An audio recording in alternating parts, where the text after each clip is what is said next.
Vázquez. En este bloque tendremos una entrevista con un senador frente amplista, Eduardo Brenta, que por un lado preside la Comisión de Seguridad del Senado, así que la seguridad va a estar presente más adelante en la entrevista, y por otro integra, en representación por supuesto del Frente Amplio, la comisión especial que en la órbita de la Asamblea General se creó para investigar el proceso de adquisición de las lanchas patrulleras. Eso que podríamos resumir en la palabra Cardama, aunque en realidad el periodo durante el cual se van a investigar diferentes hechos ocurridos es mucho mayor que abarca la mirada hacia atrás si uno simplemente busca el momento en el que Cardama aparece en escena y finalmente termina siendo elegida. Así que con Eduardo Brenta, dirigente de la vertiente artiguista, además, ya empezamos a dialogar. ¿Qué tal, Eduardo? Buen día. ¿Qué tal? Un gusto, como siempre.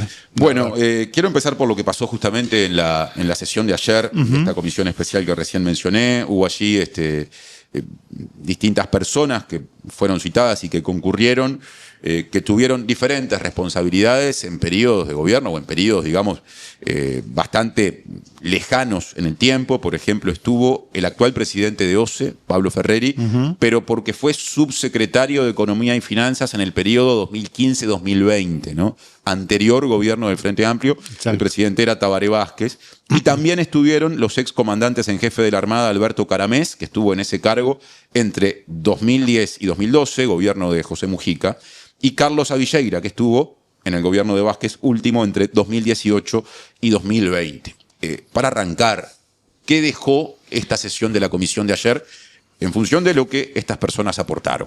Bueno, en realidad, primero, brevemente, ¿no? La comisión se inició con José Vallardi, ¿no? En la primera sesión, en donde en realidad se abordó un periodo anterior a 2010, que fue la compra de 2 fragatas portuguesas que Uruguay compró de Estado a Estado. Esto es una cuestión no menor, ¿no? Porque cuando hay compra de Estado a Estado no hay posibilidad de comisiones, digamos. En esta comparecencia de Vallardi se informó de todo ese proceso que a Uruguay le permitió tener durante 10 años 2 fragatas que trabajaron a pleno, digamos, durante ese periodo y que luego, obviamente, quedaron obsoletas y fueron vendidas. Digo esto porque se ha manejado que vendimos chatarra. En realidad, esas 2 fragatas se compraron sabiendo que tenían una vida útil de 10 años y obviamente no era nueva, no era material usado de la Armada portuguesa. En el día de ayer recibimos a Pablo Ferreri, como tú bien decías, de subsecretario de Economía en el último gobierno de Tabaré Vázquez. En realidad se le consultó respecto a una entrevista que él había mantenido con quien fuera el representante de Cardama, que vive en Canadá, que acercó en su momento, o aparentemente acercó a Cardama al gobierno uruguayo. Estamos hablando de Gerardo Moreira. Exactamente. Un ex integrante de la Armada Uruguaya. Exactamente. Aquí Mario Cardama, el director general del astillero, el año pasado lo definió como su representante en Uruguay. Ahí está. En ese caso hubo una entrevista de unos 20 minutos en la cual se habló de posibles fuentes de financiamiento para la compra de OPVs que Uruguay evidentemente necesita.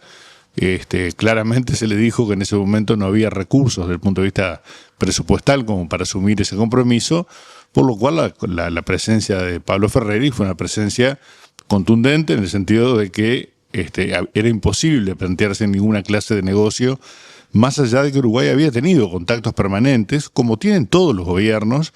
Todos los gobiernos reciben, me tocó ser ministro de Trabajo, recibí innumerables personas que venían con distintos tipos de planteos.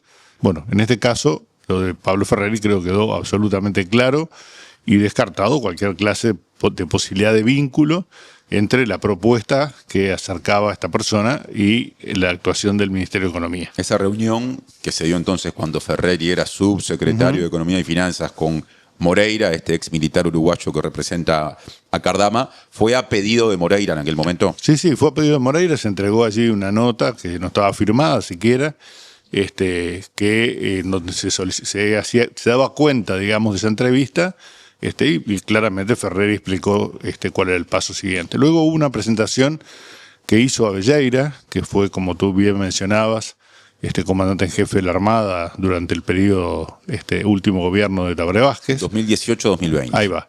Él hizo un raconto de lo que significa para un país la compra de patrulleras oceánicas. Obviamente, aquí hay un primer acuerdo, ¿no? Es que Uruguay necesita patrulleras oceánicas para controlar su mar territorial en temas vinculados a pesca ilegal, narcotráfico, etcétera.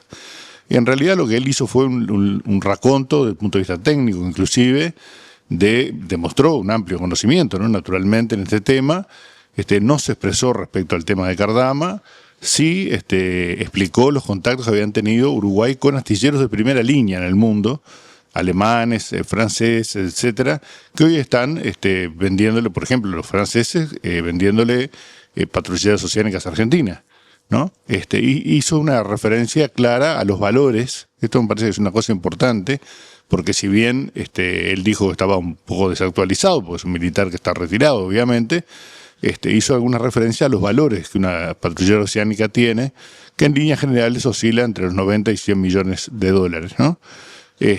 Luego el comandante Caramés hizo referencia a un acuerdo que se había generado allí por el año 2010 entre las armadas de los países de la región, básicamente Argentina, Chile, Brasil, Paraguay y algún otro más, respecto a la posibilidad de desarrollar en esta zona del mundo, digamos, componentes, por lo menos, trabajando en un esquema en el cual la compra de una patrullera oceánica implicara como contrapartida el acceso a la tecnología, la posibilidad de generar desde Uruguay algunas experiencias concretas, y hizo una larga referencia a un proceso muy rico, que fue el proceso de la construcción de las barcazas durante ese periodo, que implicó que se hicieran barcazas para, en aquel momento, Botnia, que se hicieran para Montes del Plata luego, y que se hicieran para ANCAP, para el traslado de combustible a la zona del litoral. Yo creo que fue muy interesante lo de Caramés, en el sentido de que planteó la posibilidad de generar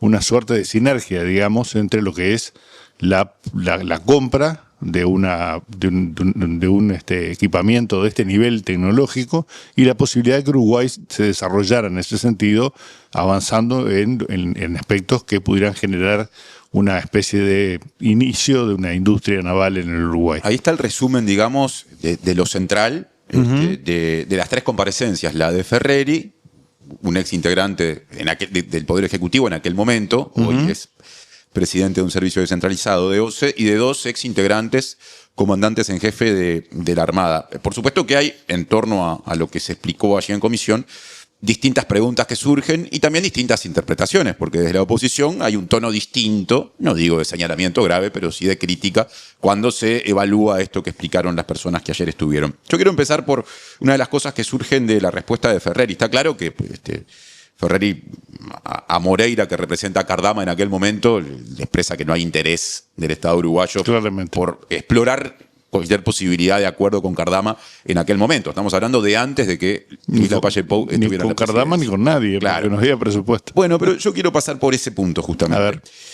Porque ahí está, se esgrime que no había presupuesto en ese momento. Las necesidades de custodia de los mares territoriales, de todos modos, ya existían. Ya se hablaba en aquel tiempo bastante del problema del narcotráfico, de la pesca ilegal, de la sustracción de los recursos pesqueros de Uruguay. Uruguay creció en promedio durante el quinquenio anterior al que Ferreri estuvo como subsecretario, gobierno de José Mujica, 4,9% anual. Sí, sí. Y en ese quinquenio fue que se conformó una Comisión de Defensa Nacional en el Senado que dijo hay un acuerdo interpartidario que sostiene que es estratégico adquirir estas embarcaciones para la defensa de la soberanía. 2014. Entonces, ¿cómo puede ser que en ese contexto la respuesta fuera no hay dinero para esto, teniendo en cuenta que el contexto económico quizá permitía que con algún esfuerzo se pudieran encontrar los recursos para tener esas embarcaciones? Bueno, en 2014, en realidad, como tú bien decís, todo el periodo de gobierno de Mujica fue de altas tasas de crecimiento económico, pero luego, en el tercer gobierno del Frente Amplio, hubo un proceso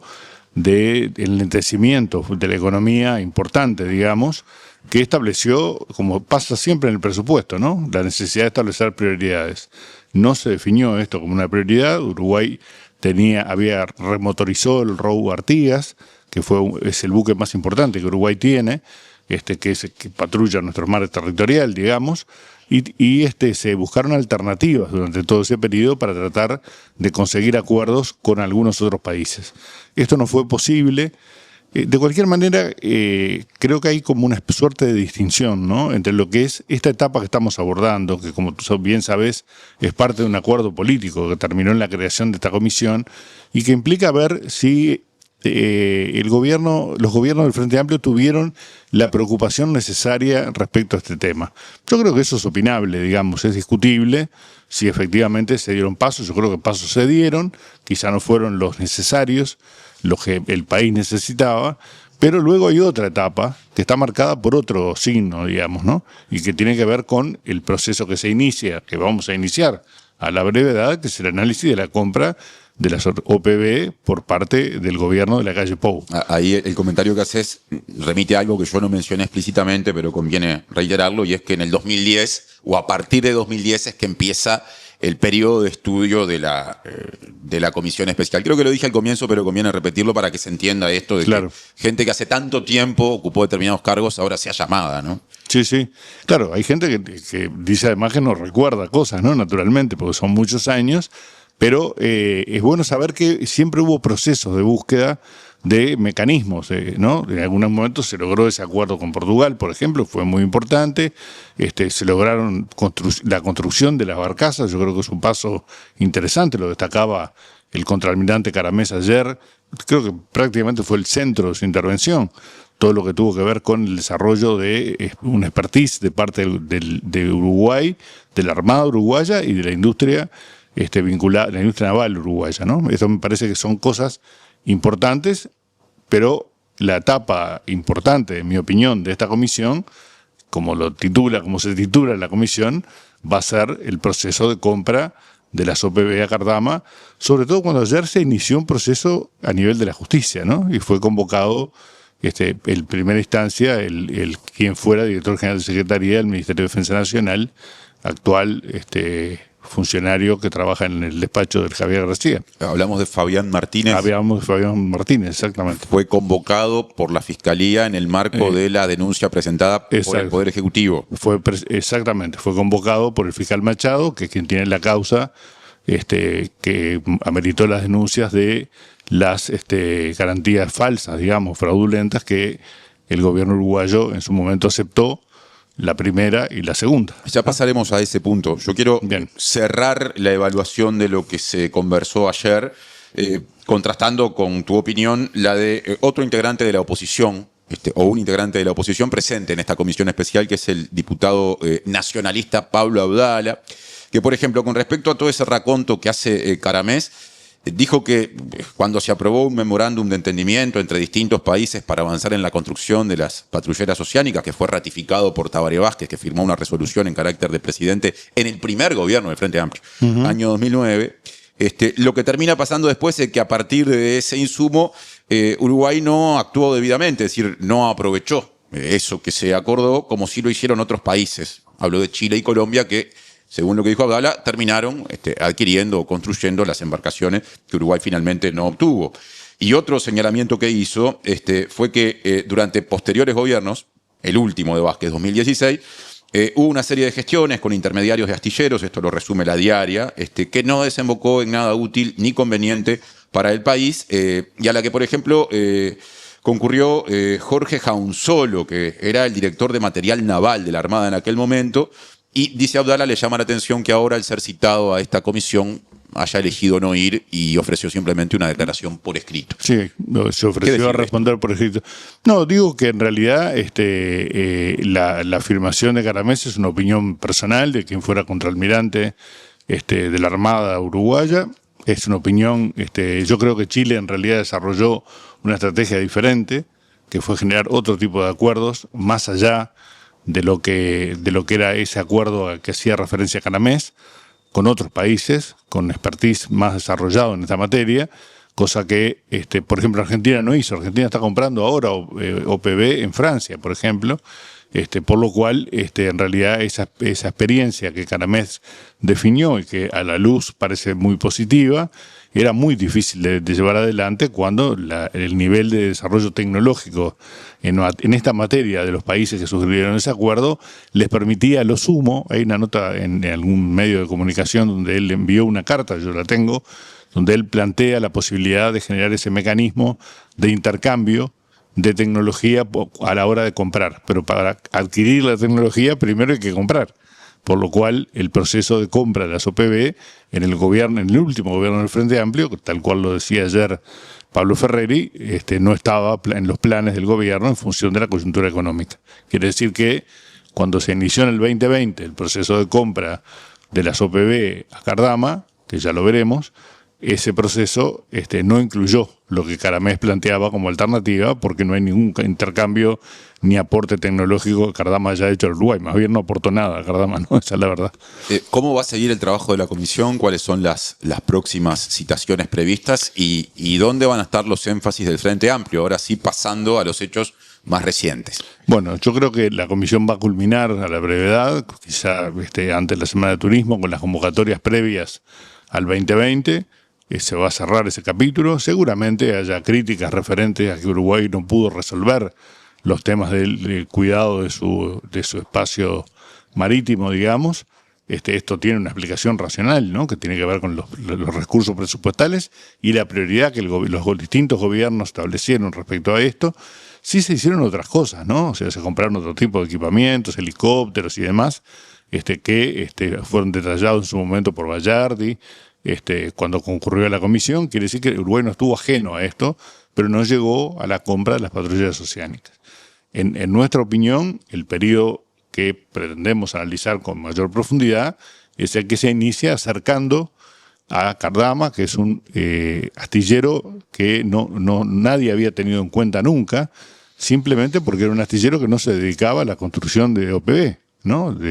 Sino que se dedicaba a la construcción de buques pesqueros. Es más, consultado ayer el contraalmirante Abelleira, y él dijo que no iba a responder preguntas sobre Cardama porque nunca lo había tenido en cuenta, y porque además es un oficial retirado, no está obligado a hacerlo, y Caramés ni siquiera lo mencionó, ¿no? Nunca estuvo en el menú de los astilleros más importantes del mundo que se dedican a esto, nunca estuvo Cardama.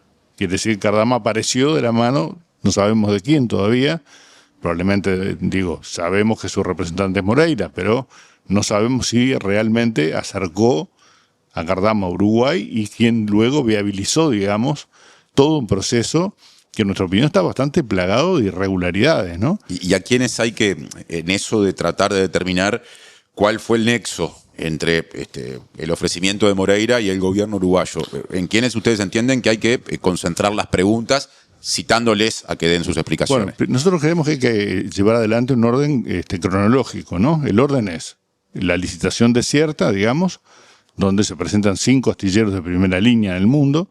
Uruguay entiende en ese momento, el presidente de la calle lo manifestó y lo manifestó el ministro García, que Uruguay no tenía recursos para comprar 2 patrulleras oceánicas por los valores que se ofrecían en esa licitación que se declaró desierta. Una vez declarada desierta, surge, ahí sí, aparece en escena, digamos, Cardama, y hay una instancia muy particular y muy difícil de comprender, que es una definición de la Junta de Almirantes, en la cual se vota. Y se vota entre 7, hay 3 votos a Cardama, 1 a otro astillero, y eso provoca el pase a retiro del contraalmirante Musso, que quien fue el que llevó adelante todo el proceso de análisis de los distintos astilleros y que calificó como quinta opción a Cardama. Quiere decir que en ese proceso la oposición ha tratado de demostrar en esta primera etapa que hubo decisiones de la Armada respecto a este tema y consultó si la Junta de Almirantes había resuelto algo con relación a lo que veníamos conversando recién, a la etapa de Caramés y la etapa de Abelleira. Los dos dijeron claramente que la decisión era del presidente de la República, ¿no? Claramente, como la decisión de Cardama también fue del presidente de la República, porque en realidad la adjudicación tiene la firma del exministro García y de Lacayo Pou. Quiere decir que este proceso de decisión de la Junta de Almirantes es un proceso que no tiene precedentes, que no está establecido en ningún mecanismo de compra del Estado. O sea, no es un proceso vinculante. Para nada. En todo caso, se tomó la decisión política de tener en cuenta una opinión. Lo que sucedió en etapas anteriores también, es que esa Junta de Contraalmirantes, digamos, recomienda, dice, bueno, en realidad, en función de las ofertas existentes, nos parece que la mejor es esta. pero el Poder Ejecutivo después toma decisiones porque hay otros elementos, ¿no?, que no son precisamente la calidad, ¿no?, digamos, que el hecho de que sean las más ajustadas a lo que Uruguay necesita. Eso también es un elemento importante. Ayer lo explicaba Velleira con mucho conocimiento de causa, de que en realidad si uno compra una patrullera oceánica para navegar en el Caribe o en el Mar del Norte o en el Océano Pacífico o en el Atlántico, las características tienen que variar, porque el comportamiento del punto de vista climático y demás es diferente, ¿no? Entonces, obviamente estamos ante oficiales que conocían en profundidad los temas, pero que en todo caso recomendaban acciones, pero siempre es el Poder Ejecutivo, ¿no?, las autoridades máximas, el ministro y el presidente, los que toman las decisiones finales, ¿no? Hablando justamente del peso que según la versión del gobierno anterior tuvieron las opiniones de personas que revestían en la Armada para tomar la decisión de ir por Cardama, o sea, de firmar un contrato con Cardama. ¿Qué opinión tenés con respecto a lo hecho por el ex comandante en jefe de la Armada, Jorge Wilson? Y dicho sea de paso, supongo que será citado, se sabe ya cuándo y se sabe si irá a la comisión. Bueno, no se sabe aún porque no hemos llegado a esta etapa. Nosotros, te decía recién, que pretendemos hacer un proceso cronológico, ¿no? El primer paso, obviamente, será convocar a los almirantes que participaron de esa instancia, porque la licitación está clara, que fue declarada desierta, por lo cual ahí no hay nada que averiguar, digamos. Sí hay que escuchar las opiniones de aquellos que, tomando conocimiento, optaron por Cardama, los que optaron por otras opciones, otros astilleros, y particularmente, diría yo, la del contraalmirante Musso, que nada menos que tomó la decisión de un pase a retiro voluntario, ¿no?, a partir de este hecho, entendiendo que Cardama era la peor decisión. O sea que lo de Wilson de momento no está en el cronograma. No, Wilson está en ese primer paquete.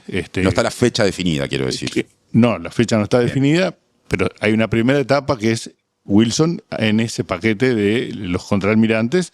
Luego hay otra etapa que tiene que ver con los pagos a Cardama, la llegada de la famosa cuaderna maestra. Claro, Wilson es el que aprueba el plano de la cuaderna maestra, que es una estructura central en las embarcaciones, y la aprobación era lo que desencadenaba los pagos automáticos. Totalmente. Eso se hizo 2 o 3 días antes del cambio de gobierno, en febrero del 25. Y todo indica que se hizo sin la cuaderna maestra, ¿no? O sea que en realidad el pago se liberó cuando hay 2 documentos ahí, uno con fechas diferentes, y ahí la cuaderna maestra estuvo entre medio, digamos, ¿no? Quiere decir que eso es lo que tenemos que investigar, si es cierto o no, digamos, las versiones que han surgido, respecto a que el pago se liberó sin tener el hito comprobado, ¿no? Hay que ver acá que el mecanismo, además, que se adoptó, es un mecanismo muy complejo porque deja fuera al Ministerio de Defensa Nacional. O sea, cuando el hito se cumple, que el primer hito es la firma del contrato, por ejemplo, se liberan los primeros 8.200.000 euros aproximadamente, la empresa certificadora dice efectivamente se firmó el contrato y eso desencadena que el Deutsche Bank le paga a Cardama y inmediatamente le dice al Banco República: mire que le pagué a Cardama, libéreme estos 8.200.000 euros porque ya hice el pago.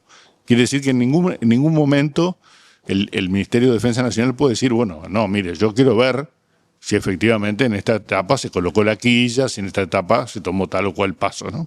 Antes de la aprobación del plano de la cuaderna maestra, durante, si no me equivoco, 2024, se da todo el proceso de aceptación de los avales que presenta Cardama con respecto a la garantía de fiel cumplimiento e incluso después con respecto a la garantía de reembolso y con respecto a la primera de las dos, ya hace mucho sabemos que hubo múltiples irregularidades, cosas que no cierran, documentos señalados como falsos, direcciones que no coincidían, un banco que no tenía personal ni actividad, el Eurocommerce.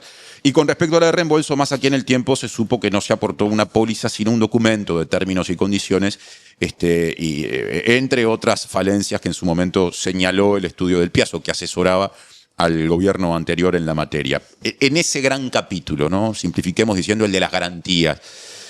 ¿Dónde, según el Frente Amplio, están las dudas? ¿A qué jerarca se apunta, por lo menos, para hacer las principales preguntas? Bueno, yo creo que primero hay que ir a quienes habilitaron esta garantía, ¿no? Quienes aceptaron esta garantía. Si tú seguís la secuencia de los hechos, el estudio del Piazzo advierte en varias oportunidades que la garantía está incompleta, documentos que llegan sin estar apostillados, o sea que no están validados, digamos. A veces llegan documentos apostillados, algunos sí y otros no. En ese interín interviene el Banco Central del Uruguay también y le dice al Ministerio de Defensa Nacional: contraten a alguien, ¿no?, que maneje el tema seguros para que efectivamente se compruebe que es una empresa seria la que está otorgando el seguro. Es ese proceso de 11 meses.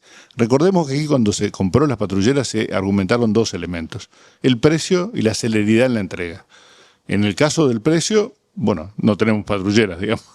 Y en el caso de la celeridad en la entrega, hubo 11 meses de negociación para obtener la garantía, lo cual indica que la celeridad era un poco lenta, digamos, ¿no? Este proceso incluyó acercarse al Banco de Seguros del Estado, por ejemplo. Nosotros vamos a convocar a quien era el presidente del Banco de Seguros del Estado, Morín Valle, porque los servicios técnicos del Banco de Seguros del Estado recomendaron no otorgar la garantía a esta empresa por no tener la viabilidad necesaria desde el punto de vista económico-financiero para enfrentar una compra de este tipo, ¿no? Estamos hablando de que en el mundo se habla del orden de los 80, 90 millones de euros el valor de una patrullera. Nosotros estábamos comprando 2 por ese valor, ¿no? Y hoy tenemos, según el informe de Bureau Veritas, que es otro elemento adicional, hoy tenemos un 40% de la primera patrullera, que van a llegar, a esta altura hubieran llegado las 2, según los anuncios realizados. Entonces, todo este proceso está muy plagado de situaciones que hay que desentrañar a los efectos de desentrañar responsabilidades, en nuestro caso políticas, ¿no? ¿Y qué jerarcas del Ministerio de Defensa Nacional estaban involucrados en el Contralor, en la comunicación con Del Piazzo, en recibir también la documentación de Cardama? Bueno, ahí hay fundamentalmente los funcionarios del entorno del ministro García, funcionarios de confianza del ministro García, Fabián Martínez, Damián Galo, digamos, eran funcionarios. Damián Galo era el director de Recursos Financieros. Exactamente. Martínez, el director general de Secretaría. Exactamente. ¿Y qué pasa con Javier García en su rol de ministro y también con quien le sucedió, con Armando Castaing de Bat, durante cuya,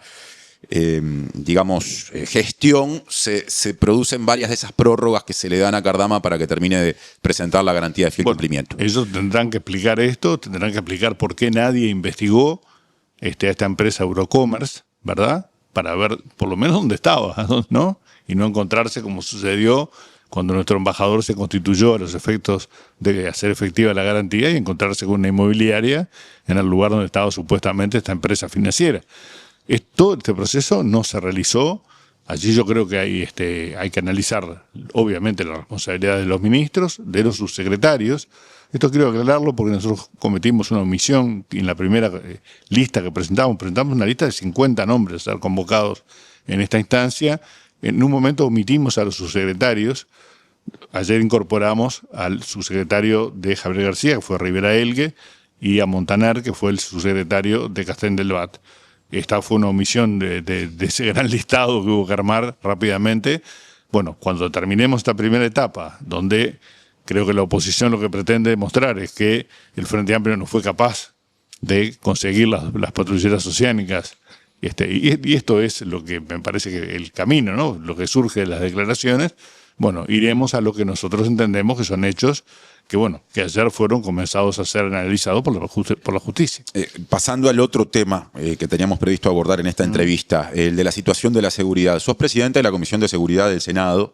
Es un ámbito siempre que genera mucha atención por el peso que tiene la seguridad y los problemas de seguridad en la vida de la gente desde hace mucho tiempo, y se sabe que el Partido Colorado va a interpelar al ministro del Interior, Carlos Negro.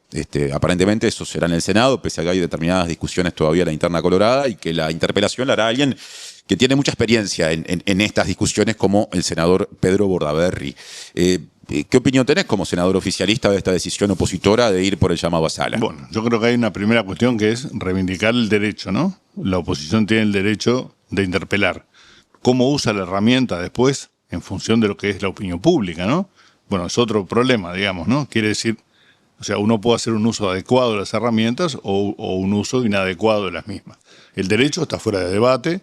En este caso, el ministro concurrió hace 17 días a la comisión permanente, estuvo 7 horas en la comisión permanente, respondió un cuestionario que es muy similar a lo que el senador Bordaberry adelantó que van a hacer las consultas, por lo cual vamos a asistir en unos 20 días de diferencia veremos cuándo se produce la interpelación. Nosotros imaginamos que hoy o mañana se va a presentar el pedido de interpelación. Veremos cuándo concurre el ministro.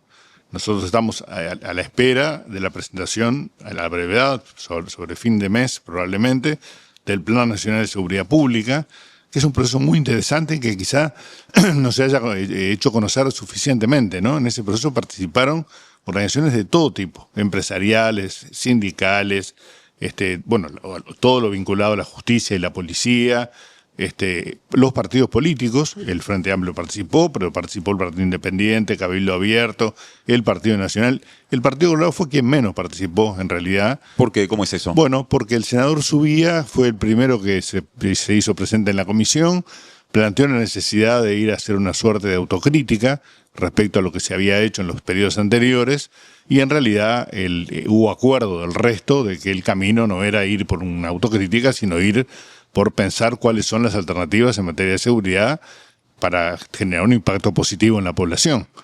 En función de eso, el senador Subía manifestó que no iba a concurrir más, fue sustituido por el diputado Gurméndez, que concurrió en una o dos, no quiero mentir, digamos, una o dos oportunidades, y no concurrió más. Quien concurrió asiduamente fueron los tres partidos restantes de la oposición: Cabildo Abierto, el Partido Colorado, el Partido Nacional y el Partido Independiente, con aportes muy interesantes.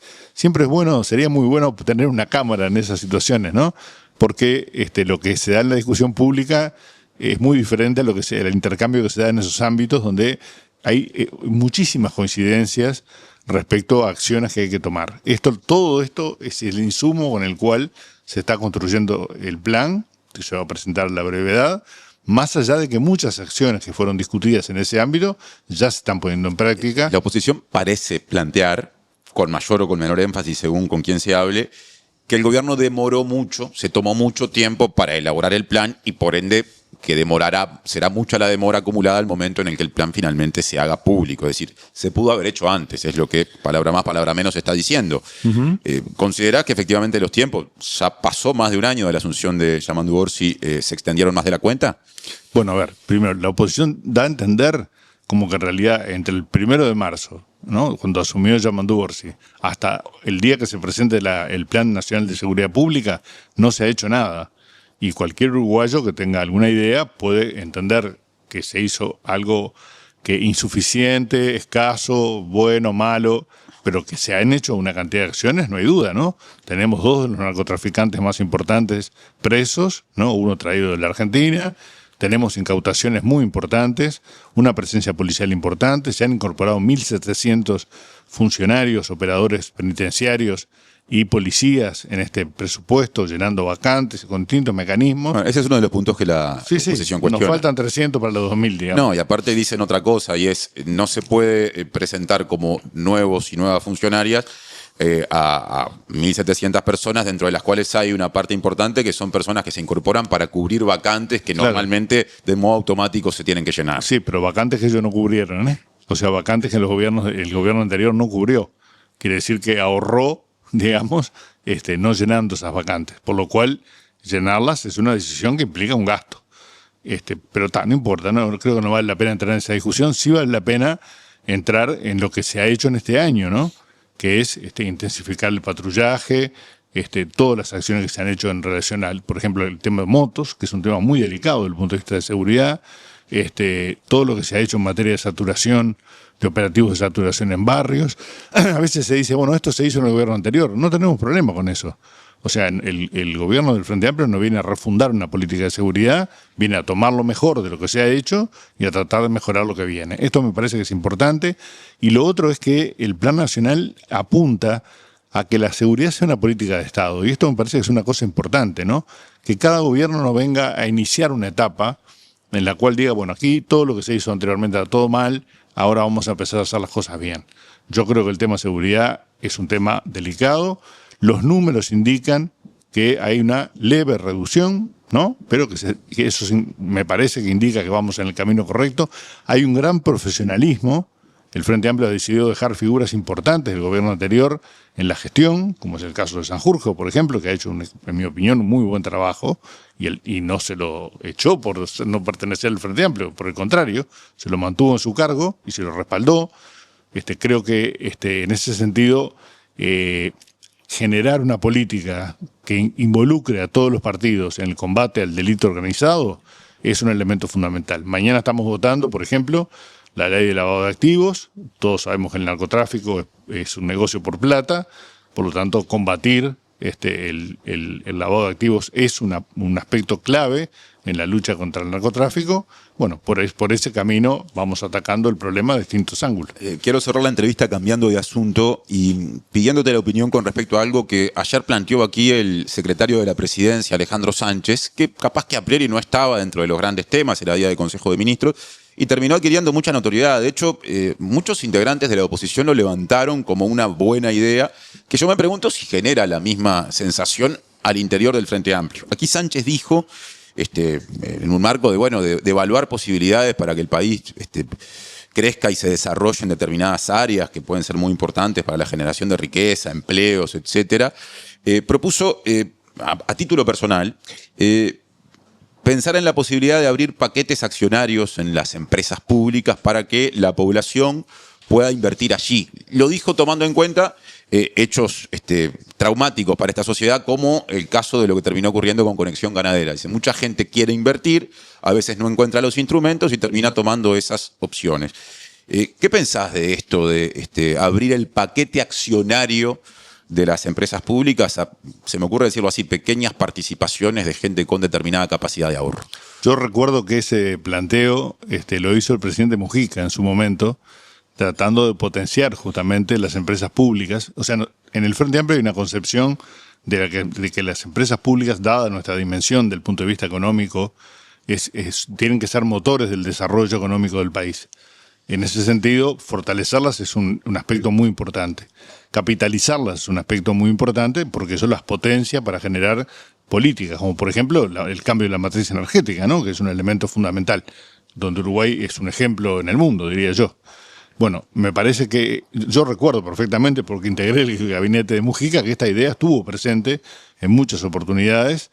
Yo comparto esa idea, me parece muy buena. Creo que efectivamente uno encuentra personas que de repente tienen un pequeño capital, que no quieren invertirlo en negocios que no dan seguridad y transparencia. Las empresas públicas en Uruguay son muy confiables. Recordemos el plebiscito, ¿no? Cuando se intentó privatizar las empresas públicas, ¿cuál fue la respuesta de los uruguayos? En ese sentido me parece que la certeza que daría abrir la posibilidad de invertir en las empresas del Estado de los uruguayos es un elemento que comparto plenamente. Ahora, decías, son confiables, pero también hay en distintas épocas, una de ellas en el último gobierno anterior del Frente Amplio, experiencias, yo dije hoy traumáticas, muy traumáticas y problemáticas, como la de ANCAP, que terminó con la necesidad de una capitalización por cerca de 800 millones de dólares. Sí. ¿Qué pasaría en un esquema de apertura a la participación de la población adquiriendo acciones cuando una empresa puede llegar a perder tanto? Bueno, lo de perder ameritaría una conversación, ¿no?, más profunda, porque en realidad Uruguay se ahorró 400 millones de dólares en una operación de canje para pagarle a Venezuela, ¿no?, que era nuestro principal problema, porque tú recordarás que Venezuela, el 25% del petróleo que nos vendía, ese 25% no se pagaba, iba a un fondo. Uruguay quiso pagar, instrumentó un mecanismo, no nos vamos a meter en esto ahora, pero en realidad que Uruguay perdió 800 millones de dólares, dicho de esa manera, yo entiendo que no es correcto. ¿Y cómo habría que decirlo? ANCAP arrojó un saldo deficitario, claro, un déficit. Un balance negativo, bueno, porque efectivamente pagó adelantado ese 25%, que era a 30 años, no recuerdo, 25 años. Y en un escenario así, ¿qué pasaría cuando la gente en un escenario así, invertir? El Estado está detrás. Y yo creo que los uruguayos tienen una gran confianza en el Estado, por lo cual cualquier uruguayo que haya invertido, hubiera invertido, supongamos, ¿no?, y esa posibilidad hubiera existido en ANCAP, sabría que su capital estaba asegurado. Yo creo que esta es una oportunidad muy importante, porque efectivamente lo que Sánchez constataba en el día de ayer es una cuestión que uno escucha a diario, ¿no?, de personas que, estamos hablando de personas que tienen un capital pequeño, ¿no?, y que quieren hacer una inversión. Tomemos el ejemplo de Conaprole, por ejemplo. Conaprole emite bonos de deuda, y la gente los compra. Porque en realidad Conaprol es una empresa sólida, es una cooperativa sólida que da seguridad. Y yo creo que las empresas públicas uruguayas dan seguridad, por lo tanto yo participo de esa idea, comparto. Eduardo Brenta, senador Frente Amplista, gracias por la visita a la mañana de la diaria. Con mucho gusto.